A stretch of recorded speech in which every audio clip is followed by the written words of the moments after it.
but we feel better. I turn off the TV, and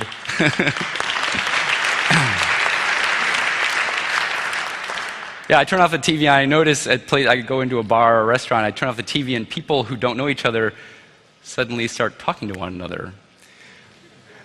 Or they go back to reading a book they're enjoying, or they throw away the garbage and leave and have a few extra minutes of life. Yeah, so it's pretty interesting. The only people I notice are the people who work there, who somehow feel that they're obliged to turn it back on even though no one wants it on. Occasionally, though, I have been busted, and it's kind of fun. Because they get a kick out of it. I mean, they're angry, but they get a kick out of it. Play it up. So there's this one bar I go by. Every time I go by, I turn off their TVs.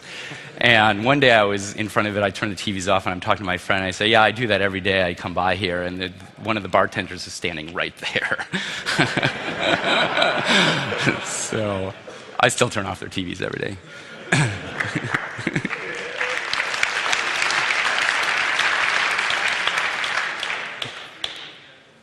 Got a question? Oh, yes. You told about the jumper. So the thing which I had to do, I couldn't do else, was taking my TV Be Gone and opening it. And I was looking for the jumper because I thought it might be a nice idea to put a switch there to save the battery. Yeah. And if I go to the States, maybe I will do, but maybe I will not do.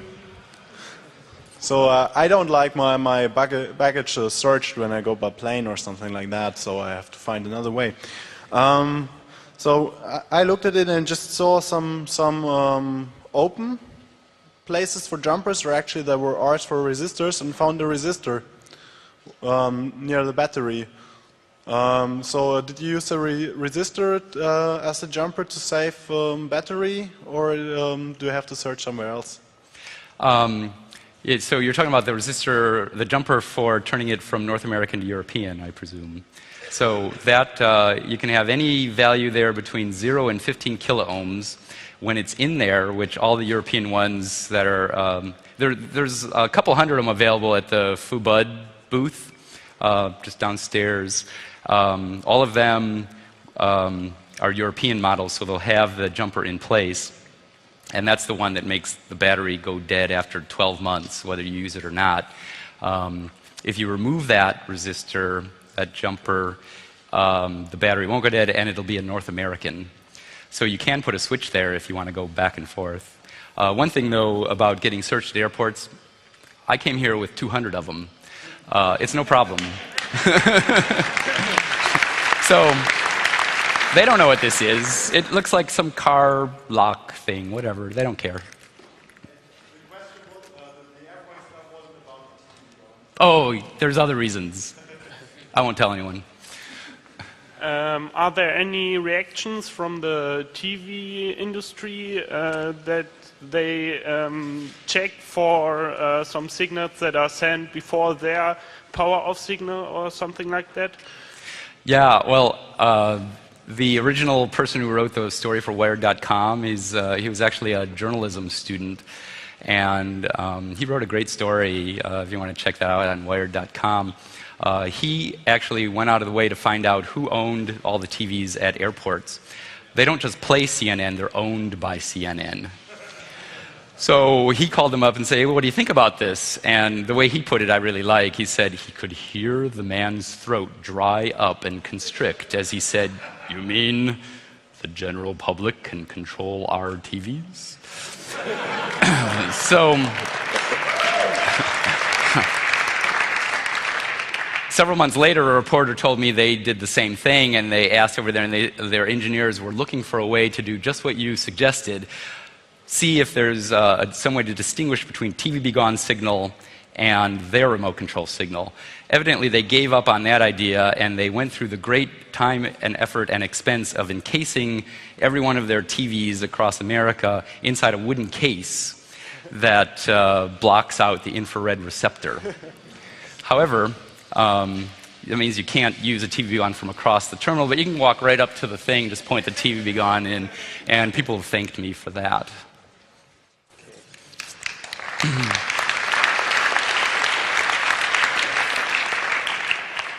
two questions. The first question is, my son, my oldest son, uses the internet a lot. Do you make an internet be gone? And the second question is, how long does it take to cycle through the entire database of remote codes? I'll do the first question first. What we do at home with our own time is up to us. What we do out in public is another matter, because that impinges on other people. You as a parent, I think, are the person who has to give a perspective on what kind of screen time is appropriate and what isn't, and what kind of content is and is not. I wish more parents were into that. My parents were not. As far as the other one, I have about 120 different codes that work on thousands and thousands and thousands of different makes and models for the North American, and then a separate one for European. And it takes about 62 seconds in the current model of TV Begone to go through that. That's a long time to wait if you're sitting there paying attention to time. 60 seconds can go by like nothing if you're doing something enjoyable, but if you're sitting there waiting, it can take a while. So I put the most popular codes first. So in the North American one, the most popular TV is Sony, and so I put them first, and that's very nice. It's instantaneous. Sony is the added advantage of being super sensitive remote control receptors, so you can turn them off really easily. I love Sony. So in the European model, Sony is number 3, so it's still about a second and a half. And I think Thomson's first. I can't remember. But most TVs, like 80–90% of TVs will turn off in the first 10 seconds or so. Yeah. I have a technical question. What was the reason to design the device with 2 batteries? Because I wanted to use just one. The power supply is something that a lot of engineers don't put a lot of thought into. And when I first started doing my geeky experimentation, I didn't think about it a lot either. You just do the cool work, and then you have to power it somehow. Batteries are, they impose a lot of different interesting problems you need to solve. The thing with coin cells, they're very small. They last a long time for their size, but they have a very high internal resistance. So if you use just one battery, there's a huge amount of current that's pumped out of the battery into the emitter, and that makes the voltage sag because it's dropped across the internal resistance. As the voltage sags, the automatic brownout detector in the chip, it does a power reset. So that wasn't going to work, so I had separate battery for each. One thing, too, that I've discovered later, a difference between actual use over time and calculating. I used originally to power the emitter 2 half-height batteries called CR2016, because it's 6 volts. I figured more voltage, more current, more light output. It turns out, though, that if you use one CR2032, sort of a fat version, the same one I used to power the microcontroller, then the battery is actually more powerful because there's less internal resistance and it lasts longer. So if you ever need to replace the batteries there, I'd suggest using the fatter one. And I talk about that on my FAQ page in the TV Begone website. Oh yeah, I wanted to, if anyone wants stickers, I've got tons of them. There's more at the Fobud booth, and I'll just put a bunch of them here. And if anyone wants my card to email me later or whatever, just grab one. I got tons of those. Or just grab me and talk to me. I'm fine. I like talking to people. So.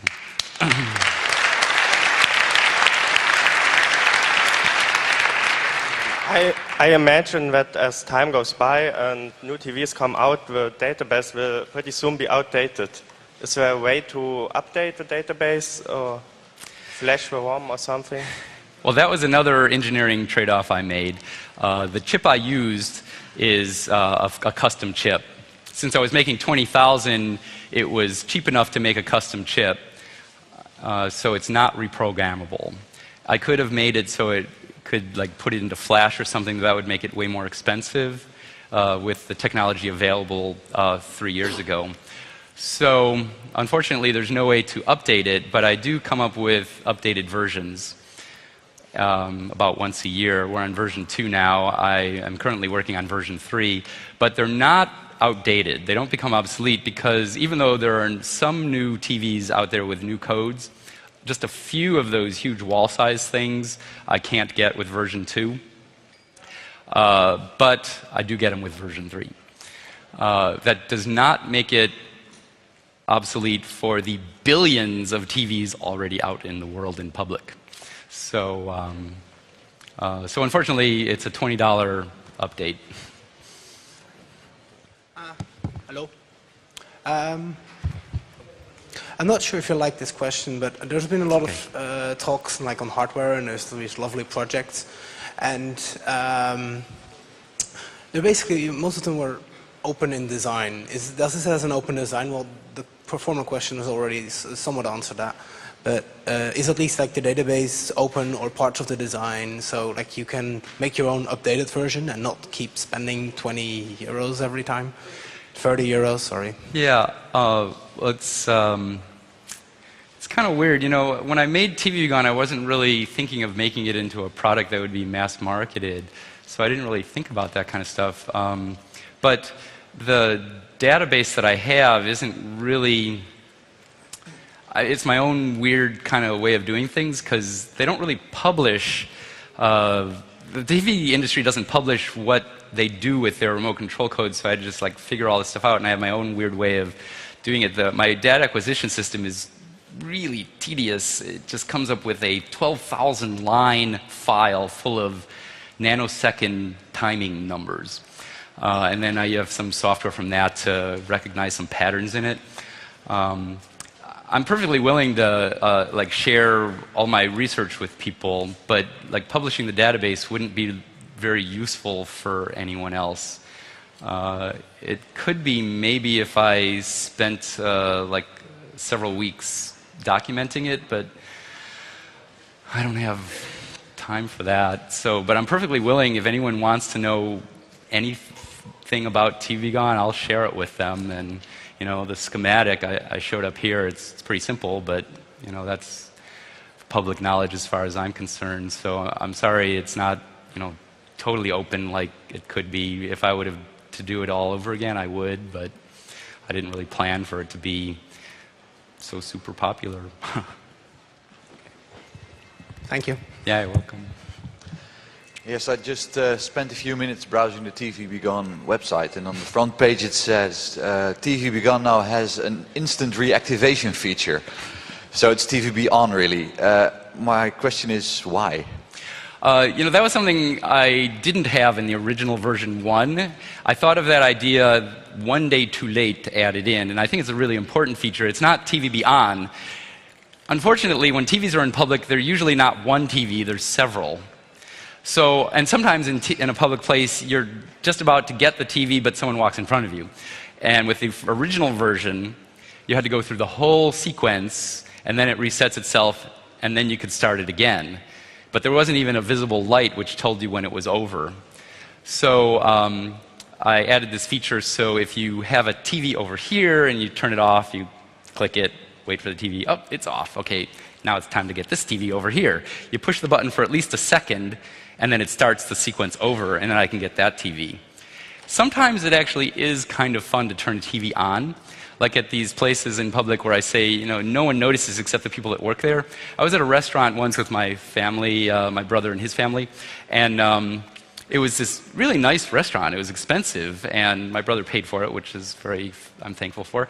And there were all these little rooms, and each one had a wall-sized TV in it. Why? You know, this is supposedly a nice place to eat. So anyways, I turned it off. Not even anyone in my family noticed. And of course, they know TV Gone. They each have a TV Gone.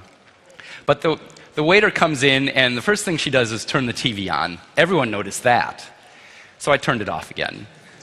She comes in again, and she's like, and just as she's reaching for the TV, I turned it on.